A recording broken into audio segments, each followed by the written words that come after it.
Greetings, everyone. I recently had a conversation with a colleague about his ESL students doing presentations. He had some reasons why he did them, but also some concerns. He liked the idea that students who were more passive in conversations being able to have a chance to speak without being interrupted. He also felt that it could be better, he would be better able to evaluate their pronunciation, which was sometimes hard to do when he's trying to listen to 8 or 10 pairs of students talking at the same time during a conversation activity. And he believed that it was good listening practice for the audience members. And finally, he wanted to give more variety to his class instead of just doing conversation activities in pairs and small groups. At the same time, he saw some problems with traditional student presentations. First, they can take a lot of time for students to prepare. Some teachers have told me that they kind of like this because it can give them a break from lesson planning. That's probably not a very pedagogically sound basis for doing them. Another concern is that the presenters often just read their speech or perhaps memorize it. In other words, they are not developing a skill that will be useful in the future. Some teachers say that students will need to do presentations in future college classes. However, my research has found that it's very rare for first-year college courses to do presentations.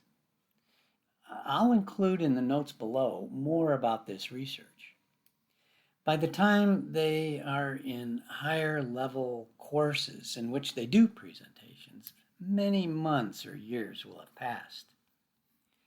Also, while a student is presenting, the other students are just kind of passing time, perhaps even several classes without developing skills. Often, they just space out during the presentations. Now, I know some teachers have the audience fill out evaluation forms, but these are usually pretty token and don't really involve any useful language skill development. So although there are several drawbacks to doing traditional presentations, many ESL teachers, like my colleague, would still like to give each student the experience of speaking to a small group of classmates. So if we want a productive and positive experience for students, it's a good idea to consider these points. So first, the students should clearly understand how to carry out the activity. And number two, what the presenters talk about should be of high interest. Number three, the activity shouldn't take up a lot of class time preparing. And number four, the activity shouldn't give the presenters increased levels of stress, but rather help them develop confidence and let them experience success. Number five, the presenters should receive natural feedback on how well they were understood, but at the same time, the audience classmates should not be expected to be evaluators. Number six, the audience classmates should not be merely passive listeners. They need to be motivated to be engaged during the activity. Here is how we can incorporate all these considerations in an activity. In brief, first, each student will present a short, high-interest story or article to a group of between 3 to 5 or possibly more classmates. And two, after telling the article, the presenter will ask some factual questions, in other words, comprehension questions, and reaction questions, in which they ask classmates for their opinions about their experiences with the topic. Here are more details about the activity through the 6 considerations above. The first thing the teacher does in advance is to gather some high-interest articles that students can choose from.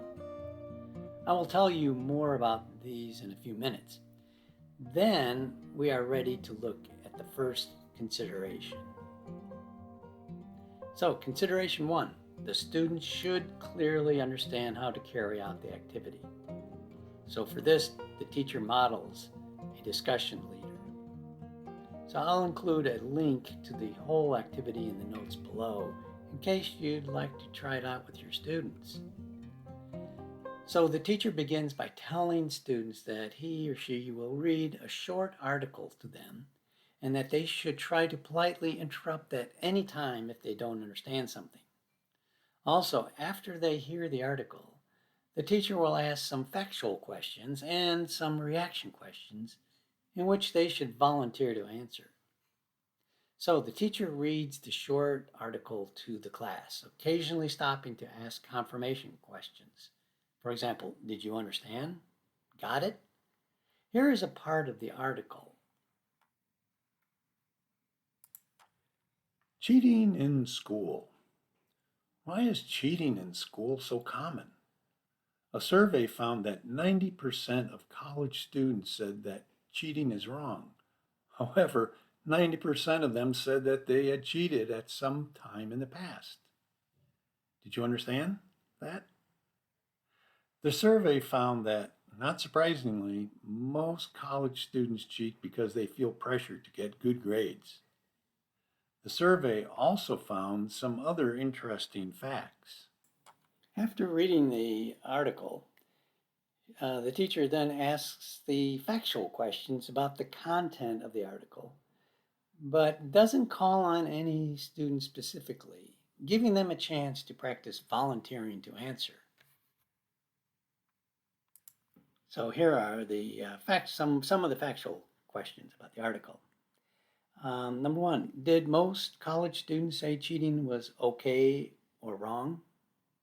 And then the students will volunteer to answer that. Number two, what percent of college students said that they had cheated? And number three, why do very young children cheat? Of course, I haven't read that part of the article for this video, but anyway, there's more questions that the teacher would then ask.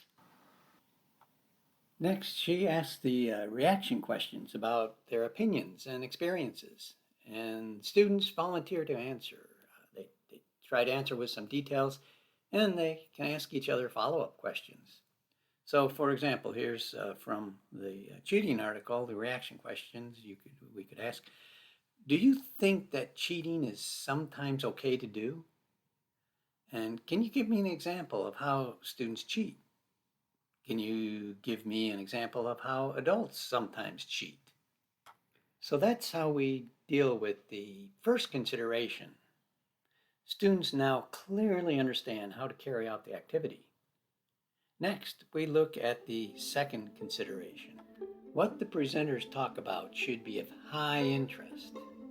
As I mentioned, before doing this activity, the teacher will have gathered some high interest articles. You may be tempted to tell students to bring in articles, but then you wouldn't have quality control. To really give students confidence as presenters, they need to be confident in the articles that they are presenting. I have found that to maximize on students' engagement, it's most effective if the articles will be about some research, like the cheating article that the teacher read as a model. So for example, here's a list of articles that I've used. For example, I had cafeteria trays. Students find that using trays encourages students to waste food in cafeterias. TV in the bedroom. This article explains the bad effects having a TV in their bedroom has on children. Or culture and alcoholism. People from several different countries talk about how alcohol and alcohol abuse are viewed in their countries. Every time I find an article online or in a newspaper or magazine, I put it in a folder and then choose the best ones to use for an activity like this. You can find this list in the notes in the link below, and a link in the notes below. The articles, which the teacher may have rewritten, should be about 1 page long. Now this brings us to the third consideration. The activity shouldn't take up a lot of class time preparing. The students get into preparation groups of 2, 3, or 4 students. You'll want them to lead discussions with at least 3 students, so this preparation group size will depend on the size of the class. The preparation group chooses one of the article topics that the teacher has provided. Each group must choose a different topic. The group members read the article and help each other understand all the words. Together, this is important, together they write about 5 factual questions based on the teacher's model. The teacher will have supplied several reaction questions for each article, which the group can use, but they can also add their own. They should practice reading the article aloud, and the teacher tells them that they will not present together, but instead each member will lead a different group. And the teacher provides them a schedule of when they will serve as discussion leaders. Now, let's look at consideration 4. The activity should not give the presenters increased levels of stress, but rather help them develop confidence and let them experience success. Because the articles and questions that the leaders will present have been provided by the teacher and worked on with their preparation group members, the presenters will feel not only confident but also enthusiastic about their role. Next, let's look at consideration 5.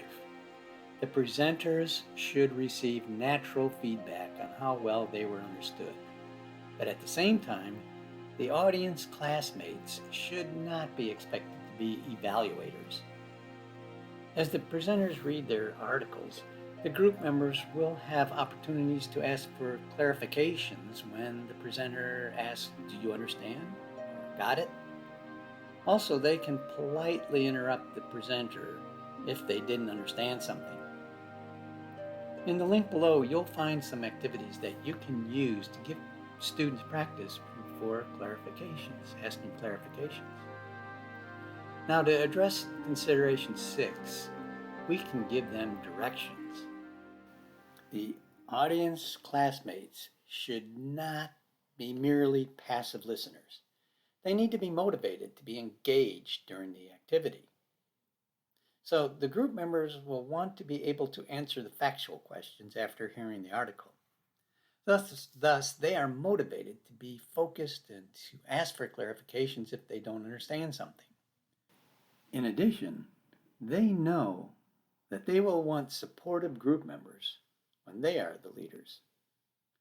I have found this process for student presentations to be a huge improvement over how they are traditionally done. When the presenter is reading and explaining his or her high-interest article, the audience members tend to be very focused.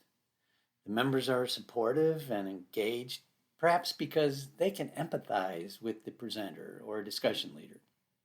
And they want to be able to answer the questions during the discussion. And what I have often noticed is the big smiles on the presenters' faces when they see that the members can understand them and are participating. They tend to show a great deal of self-satisfaction and confidence at the end of their presentations. Thank you for watching.